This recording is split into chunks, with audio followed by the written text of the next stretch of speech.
Bonjour à tous, c'est Nicolas Vital de trading-automatique.fr. Aujourd'hui, je souhaite vous faire une petite présentation pour vous expliquer exactement ce qu'est le Last Look des ECN. J'ai pu en effet recevoir plusieurs questions par email et je peux me rendre compte que, au final, pas beaucoup de gens comprennent comment les brokers fonctionnent, comment les brokers exécutent les ordres de leurs clients et quelle est la différence entre un broker-dealer, un broker ECN et un échange. Je passerai plus de temps à expliquer la particularité des ECN de la plupart des ECN qui est le last look et quelle est la différence donc entre les ECN et le modèle de l'échange que Trading Automatique et Alpha Novae et donc moi-même cautionne particulièrement. Voilà un petit schéma rapidement fait expliquant un peu le principe de fonctionnement du broker-dealer en comparaison du broker ECN. Alors, je pense que la plupart d'entre vous comprennent comment les brokers market makers ou dealing desk fonctionnent. Nous avons des traders ici qui passent leur ordre d'achat et de vente au broker qu'on représente ici par un banquier. Alors, ça n'a pas de relation directe avec le banquier, mais tout ça pour dire que vous avez un dealer qui va donner et qui va faire la contrepartie du trade. Si ce trader veut acheter un lot par exemple de EURUSD, le pure dealer a dans son stock un lot de EURUSD et va le donner au client. Donc le résultat est clair, si le client perd de l'argent, vu que c'est le dealer, c'est-à-dire le broker en face de lui qui a la position, le broker va gagner de l'argent. Et inversement, si le client gagne de l'argent, c'est le broker qui va perdre de l'argent.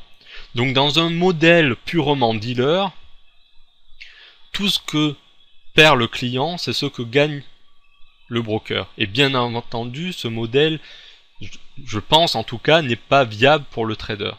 Alors plus le temps passe, plus le modèle du dealer a tendance à disparaître, ou en tout cas maintenant les dealers ne vont pas être des purs dealers et vont classer les clients en deux catégories. Ceux qui gagnent de l'argent, et dans ce cas ils vont passer les ordres de ces clients au marché interbancaire, c'est-à-dire qu'ils ne vont pas prendre position contre leurs bons clients. Par contre, tous les débutants, tous les nouveaux qui ont tendance à perdre de l'argent, ils vont les placer dans un book particulier qu'on appelle le B-book, souvent, et ils prendront position contre ces clients globalement. Alors ça ne leur empêche pas quand même de faire attention et de contrôler leurs risques, mais ils vont globalement prendre position contre ces clients et gagner de l'argent quand ceux-ci en perdront. Donc voilà pour le modèle du dealing desk, le modèle du broker market maker. Maintenant, voyons voir le principe de l'ECN. Alors, l'ECN, vous avez aussi vos traders ici.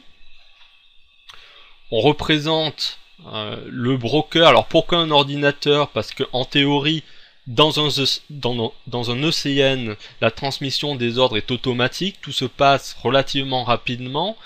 Et le broker va seulement, en théorie, transmettre les ordres au marché interbancaire. Le vrai rôle du broker ECN est de router les ordres des clients vers le marché interbancaire. Alors comment ça fonctionne dans la pratique? Vous avez votre broker ici qui est connecté à plusieurs sources de liquidité, alors, principalement des banques.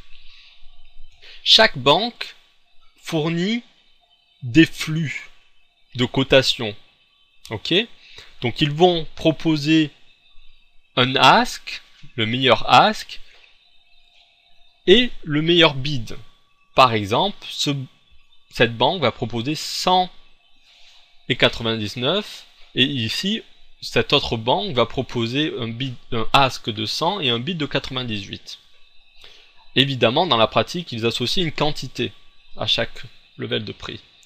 Notre broker ECN va agréger les cotations des divers banques. Donc plus il y a de banques, plus le spread sera étroit. Pourquoi? Parce que par exemple pour le ask on a deux banques ici dans cet exemple, tous les deux à 100, donc il va afficher à ses clients en théorie 100, plus éventuellement un markup ou plus une commission pour le client. S'il n'y a pas de commission, il va directement afficher 100 parce que c'est le meilleur as proposé par les banques. Ensuite, on regarde le bid. Le bid, on a cette banque qui propose à 99 et cette banque qui propose à 98. Donc le broker va proposer le meilleur bid et propose donc 99. Maintenant, que se passe-t-il si deux clients veulent passer un ordre? Ah non, pardon. Avant de parler de ça, on voit un peu les évolutions. Donc, regardez ici comment le prix évolue. Si je reviens en arrière, on avait 100, 100, 99, 98, dont le meilleur prix, c'est 199. Maintenant, le marché monte, principalement. Nos deux banques augmentent leur ask. On passe à 102 et ici 101. Donc au final, nos clients voient les offres agrégées qui sont de 101 et 99. Le spread est passé donc à 2. Maintenant, imaginons que le broker a deux clients qui veulent passer des ordres opposés en même temps. Nous avons deux clients donc qui passent un trade en même temps, un buy et un sell. Ça, c'est la condition parfaite pour notre broker. Pourquoi? Parce qu'il a deux clients qui ont des ordres opposés. Et dans la mesure du possible, il va internaliser ces deux ordres, c'est-à-dire qu'il va exécuter chez lui, il va mettre l'offre et la demande en relation directe. Pourquoi ça l'arrange? Parce que globalement, le broker va empocher les deux points du spread, au lieu de le donner au marché interbancaire. Donc le broker va gagner 2 points plus une commission facturée aux clients. Et les clients vont avoir leur trade exécuté, le buy à 101 et le sell à 99. Maintenant, que se passe-t-il dans le cas où on a un seul client qui veut passer un ordre buy? Donc, on a toujours nos cotations agrégées de 101 et 99. Et c'est là qu'il faut bien comprendre le fonctionnement, car c'est là qu'il y a une différence avec les échanges. Et que l'on va retrouver le last look. Notre trader envoie l'ordre au broker. Le broker sait que cette banque propose le meilleur ask. Donc il va router l'ordre vers la banque. La banque reçoit l'ordre, et dans le cas d'un ECN, la banque n'est pas obligée, même si elle présente la cotation 101, la banque ou de manière générale le fournisseur de liquidité n'est pas obligé d'exécuter ce trade à 101. Il a le droit de refuser cette exécution, par exemple parce que les marchés se décalent fortement. Comme c'est la banque qui va se retrouver en contrepartie du trade, elle ne veut pas prendre un trade qui pourrait lui faire perdre de l'argent. C'est le last look, le dernier regard. La banque a le droit de refuser un ordre qu'elle reçoit. Donc, ce fournisseur de liquidité dit non, je ne veux pas exécuter ce trade à 101. Pourtant, notre trader voit sur cette plateforme le prix 101, ok. Mais elle dit non, je ne veux pas exécuter à 101. L'ordre revient chez le broker et la banque en profite pour décaler son prix et passer de 101 à 103. Donc le broker revoit les offres. Pendant ce temps, le temps s'écoule, on a bien compris, ça se fait pas d'une manière immédiate. Bien sûr, c'est rapide, c'est de l'informatique, mais ça prend quand même du temps. Le broker réactualise la situation et elle voit que le meilleur prix est désormais 102 au lieu de 103. Mais elle peut mettre à jour donc sa cotation qui est pas de 101 à 102. Et elle va router l'ordre vers le fournisseur de liquidité suivant qui a désormais la meilleure offre. On va dire que ce fournisseur de liquidité accepte de prendre position et donc au final notre trader sera exécuté à 102 alors qu'au moment où il a entré le trade il avait 101 sur sa plateforme. C'est ce qu'on appelle un requote, c'est ce qu'on appelle du slippage. Alors ne me faites pas dire ce que je n'ai pas dit. Tout slippage n'est pas à cause d'un phénomène de last look. Le slippage a deux raisons sur un broker ECN.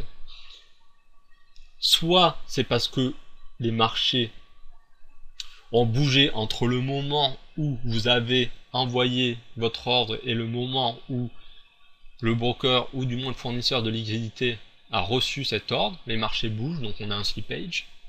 Et ça, vous l'aurez partout, dans tous les cas, c'est physique.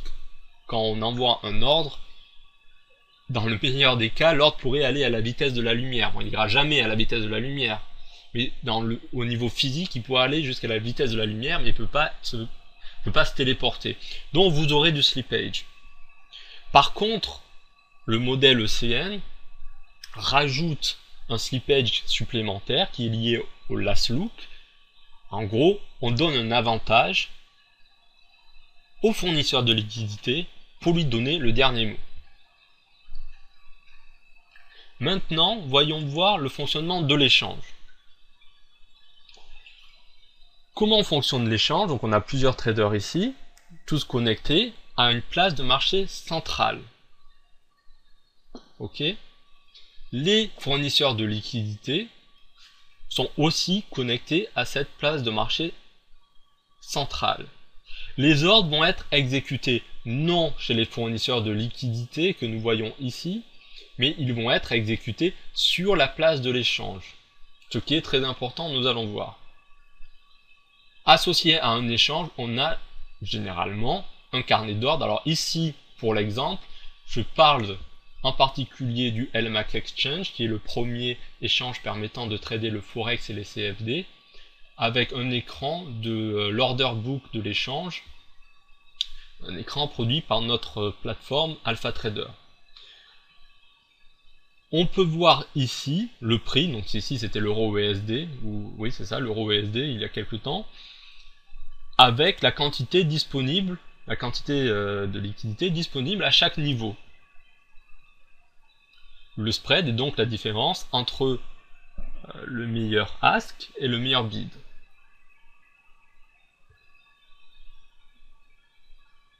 Notre client, notre trader, veut passer un ordre buy.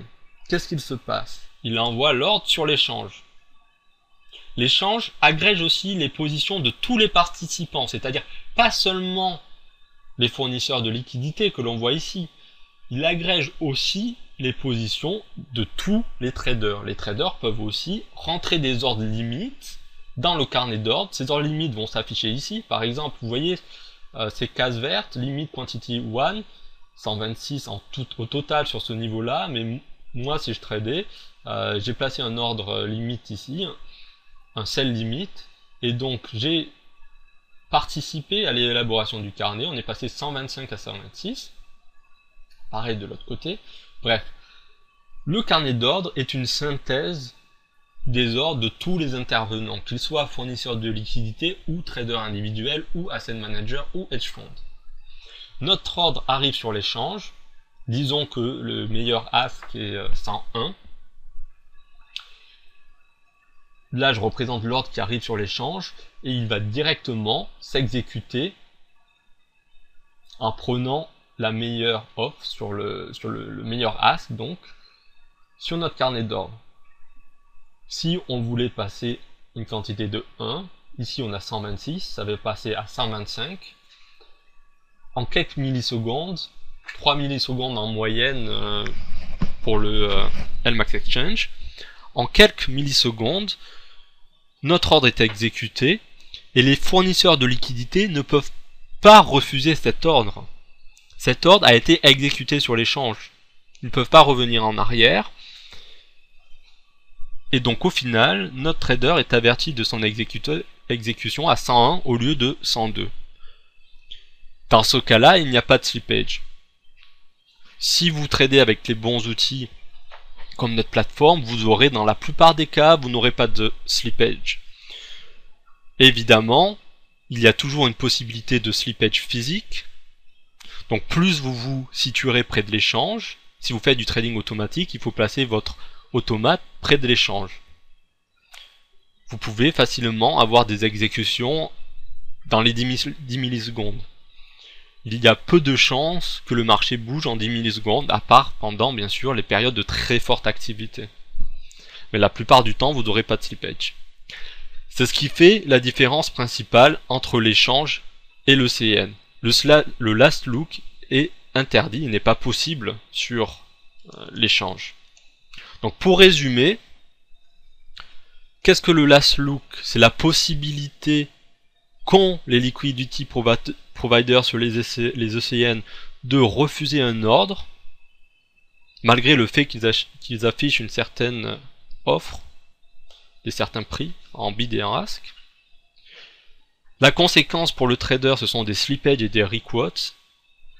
Tous les traders, tous les brokers vont vous dire non, nous n'avons pas de slippage, nous n'avons pas de requotes. S'ils sont ECN, ils peuvent pas vous garantir ça.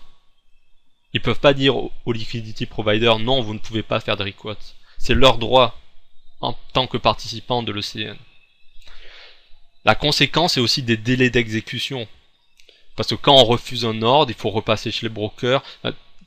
L'autre source de délai d'exécution est le fait que sur un ECN, vous n'avez pas tous les banques qui sont au même endroit avec le broker. Dans un échange, tout est au même endroit. Tout se fait sur un même ordinateur. Tandis que dans un ECN, vous pouvez avoir une banque aux États-Unis, le broker en Europe, une autre banque en Asie. Et tout ça ralentit l'exécution. Dans un échange, vous avez compris qu'il n'y a pas de last look, on a donc une exécution immédiate, sans slippage, sans requote, liée au business. Comme je disais tout à l'heure, personne ne peut garantir aucun slippage du tout, parce que si entre le moment où vous envoyez votre ordre et le moment où il arrive sur le marché bouge, vous aurez donc quand même un slippage. Mais en moyenne, le slippage sera beaucoup moins important sur un échange. Il n'y a pas besoin de me croire sur parole, il suffit de venir sur trading-automatique.fr, j'ai mis le lien en bas ici. Vous pouvez ouvrir un compte démo et voir par vous-même, les temps d'exécution sont vraiment impressionnants. Avec AlphaTrader, notre plateforme, vous pouvez mesurer exactement et comparer pour vous donner un ordre d'idée. Avec MT4, vous aurez très difficilement des temps d'exécution en aller-retour de moins de 150 millisecondes. 150 millisecondes est un très bon broker MT4. Ne croyez pas ce qu'on vous dit ailleurs, mesurez. Tous les brokers vont vous dire « Oh, nous, c'est en quelques millisecondes ». Ces brokers n'ont jamais mesuré le temps d'exécution. Mesurez et vous verrez. Si vous trouvez un temps d'exécution de moins 150 millisecondes, dites-le moi, c'est toujours intéressant. En moyenne, bien sûr, pas sur un trade. Faites la même expérience avec LMAX, avec notre plateforme, vous mesurez, faites vos propres scripts. Je ne parle pas de MT4, je parle de notre plateforme. Nous allons avoir une nouvelle version qui va sortir. Nous allons vraiment changer le marché pour les particuliers. Il y a moyen d'avoir des outils maintenant performants qui vous permettent d'éviter, en tout cas en automatique, si vous placez votre plateforme au bon endroit, les slippages en 99% des cas. N'écoutez pas les sirènes marketing, testez, voyez par vous-même. Pour en savoir plus, je vous donne maintenant rendez-vous sur trading-automatique.fr, section LMAX Exchange. J'y explique vraiment en détail ce qu'est LMAX, ce qu'est Alpha Novae, notre entreprise, ce que nous offrons en partenariat avec le LMAX Exchange. J'ai réalisé un webinaire pendant lequel on a pu me poser des questions en direct, et ce webinaire est gratuit, vous pouvez venir sur le site et le regarder, on répond à pas mal de questions. J'ai pas pu parler de tout dans cette petite vidéo. J'y décris évidemment le principe de fonctionnement de LMAX, les avantages, ainsi que surtout les avantages de notre offre, ce que vous ne pourrez pas trouver directement sur le site de LMAX, qui est plutôt orienté pour les brokers et les institutionnels. Mais venez ici, regardez l'offre, je vais pas aller dans le détail, c'est pas le but de la vidéo. Vous aurez tout à disposition. Et si vous avez des questions, on a un forum dédié au LMAX Exchange. Nous avons déjà de nombreux clients ou de nombreux traders, amis qui sont sur l'échange. Nous échangeons ici, vous aurez la réponse à vos questions, et si vous n'avez pas non plus de la réponse à vos questions sur le forum, vous pouvez toujours nous contacter et on vous répondra bien sûr le plus rapidement possible. Merci beaucoup pour avoir regardé cette vidéo. J'espère que vous comprenez un peu mieux maintenant comment les brokers fonctionnent, d'où vient le slippage, comment faire pour le diminuer, quel est le meilleur environnement pour trader dans un marché volatile. Vous avez tout ça, c'est entre vos mains, je vous fais confiance pour prendre les dispositions nécessaires et améliorer votre trading. À bientôt.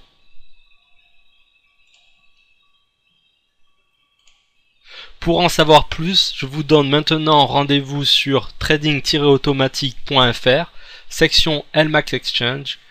J'y explique vraiment en détail ce qu'est LMAX, ce qu'est Alpha Novae, notre entreprise, ce que nous offrons en partenariat avec le LMAX Exchange. J'ai réalisé un webinaire pendant lequel on a pu me poser des questions en direct, et ce webinaire est gratuit, vous pouvez venir sur le site et le regarder, on répond à pas mal de questions. J'ai pas pu parler de tout dans cette petite vidéo. J'y décris évidemment le principe de fonctionnement de LMAX, les avantages, ainsi que surtout les avantages de notre offre, ce que vous ne pourrez pas trouver directement sur le site de LMAX, qui est plutôt orienté pour les brokers et les institutionnels. Mais venez ici, regardez l'offre, je vais pas aller dans le détail, c'est pas le but de la vidéo. Vous aurez tout à disposition. Et si vous avez des questions, on a un forum dédié au LMAX Exchange. Nous avons déjà de nombreux clients ou de nombreux traders, amis qui sont sur l'échange. Nous échangeons ici, vous aurez la réponse à vos questions, et si vous n'avez pas non plus de la réponse à vos questions sur le forum, vous pouvez toujours nous contacter et on vous répondra bien sûr le plus rapidement possible. Merci beaucoup pour avoir regardé cette vidéo. J'espère que vous comprenez un peu mieux maintenant comment les brokers fonctionnent, d'où vient le slippage, comment faire pour le diminuer, quel est le meilleur environnement pour trader dans un marché volatile. Vous avez tout ça, c'est entre vos mains, je vous fais confiance pour prendre les dispositions nécessaires et améliorer votre trading. À bientôt.